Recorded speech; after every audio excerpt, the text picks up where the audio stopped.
guys, so I finally got through learning all like the astrology and the numerology and all that stuff so that we could do a dice reading, and I just did one for myself. This was my reading, and it was Aries, which I am, the number 12, and Mars, which rules Aries, so that was kind of cool. And it was so spot on that I decided I want to show you guys because I want to add it to our Divination Wednesdays. So yeah, let's see. This reading is going to be a general reading, I guess, for you guys.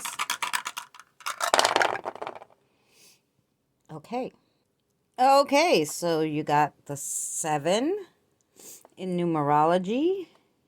You got this 4 looking sign. I don't know if you could see these guys, which is Jupiter. And then you got this guy, which is the Virgo. So I'm going to read you this. So we'll start with the numerology, the 7. 7 is associated with Venus and Libra. It's an air cardinal sign, Libra. And basically this card is telling you, I partner. So it's just, I partner. It's awareness of others.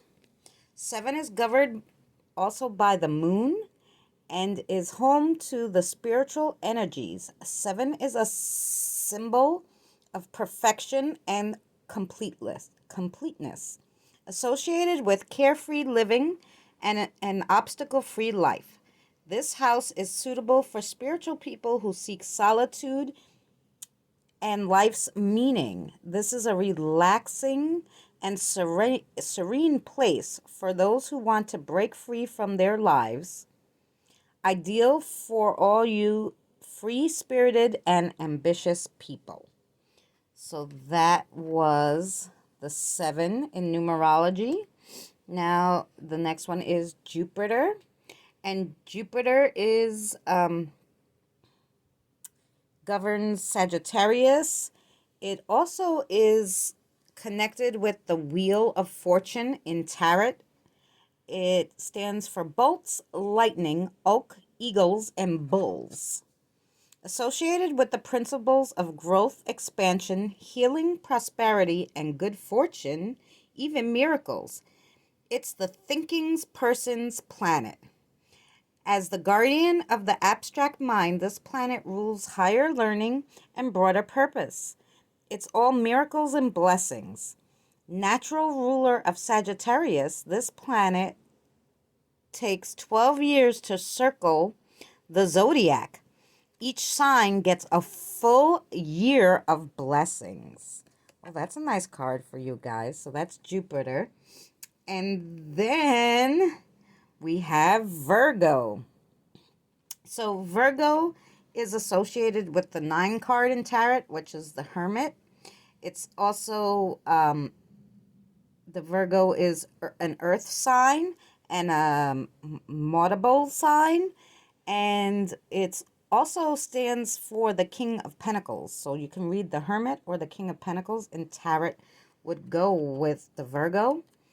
So the most modest of all zodiac signs, they are nurturing, calming, organized, and rule-oriented, focused on order versus chaos. Virgos are logical, practical, and systematic in their approach to life. This earth sign is a perfectionist at heart and isn't afraid to improve skills through diligency and consistent practices.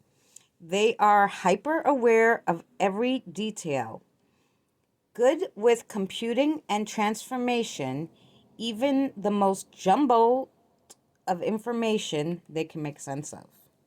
So that was your reading, guys. And let me know if you like this kind of setup and if you guys want to add it to our Wednesday divination. I would like you to say yes, because I did a lot of work on it to learn this and what the signs meant and what the signs, the planets, and the numerology meant together. And yeah, and what they stood for in the tarot. So maybe it's more understandable for you guys to then go and say, okay, she gave me, the Hermit and the King of Pentacles. I'm going to read that card for myself, and then I'll know, what these were trying to tell me. So, yeah, let me know down in the comments below. Thanks for watching, and we'll see you soon.